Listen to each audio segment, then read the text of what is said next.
Easter, broken down by Ted Wahome.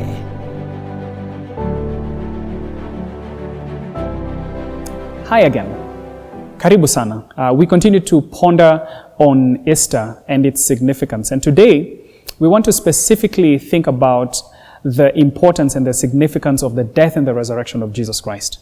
In the last episode, we spent a few moments to consider why Jesus had to die. Now, when we think about the death and the resurrection of Jesus Christ, there's several things that we can attribute as merits of the death and the resurrection of Jesus Christ. The first is this, is that we acquire a new legal status. The big word there is justification. Justification literally means just as though we had not sinned. It means that we acquire a new status as people who have been declared innocent. Now, we said that if we have sinned against God and we are now counted as lawbreakers, it's as though we were taken to a court of law and the judge said, you are guilty and the penalty is death.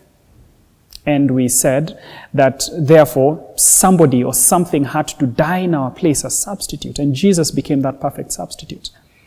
Now, resulting from the death and the resurrection of Jesus Christ, we can now be declared innocent. We can now be counted as people whose sins have actually been forgiven. Our debt has been completely cleared. A new legal status, justified. But there's something more. Imagine if you were in the same court of law and the judge said, not only am I going to clear you from all wrongdoing, I'm going to take you home with me. I'm going to house you. I'm going to take care of you. In fact, I'm going to make you one of my children. And it means that therefore you will even have part of my inheritance. And this judge happens to be a multi-billionaire. How would you feel about that? You see, God has done much the same and more. He has taken us in. Not only has He cleared our debt and declared us innocent, He has said, I want you to become a member of my family. And so He has adopted us. Adoption is another blessing and the significance that flows from the death and the resurrection of Jesus Christ. When you think about the fact that He has already bought us back, a third significance is that He has made us His own and He has redeemed us so that no one else has a claim on us. There's a curious text in John chapter 8 where Jesus speaks to the Pharisees and actually says, you are children of the devil. Your father is the devil. And that means that the devil has claim on them. But now God says, you have a new master.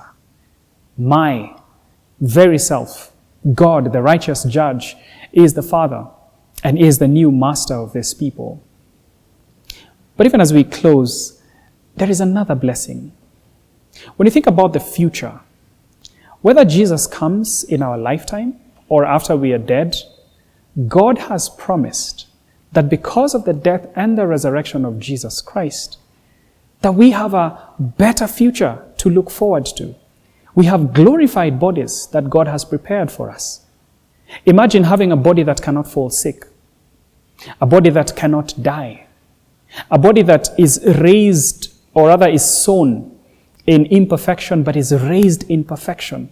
Such a glorious body that God has prepared. This is what 2 Corinthians 5 talks about. That compared to this particular body which we have right now, it's as though you're comparing a tent and a building. Glorified bodies. But not just that. The beatific vision, being with God in His immediate presence. All these are blessings that flow from the fountain of the death and the resurrection of Jesus Christ. In our next episode, we're going to talk about the flip side of this whole story. Because while there are benefits and blessings, God achieved this through an act of judgment on His arch enemies.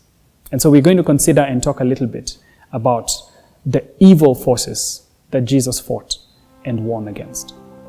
See you then.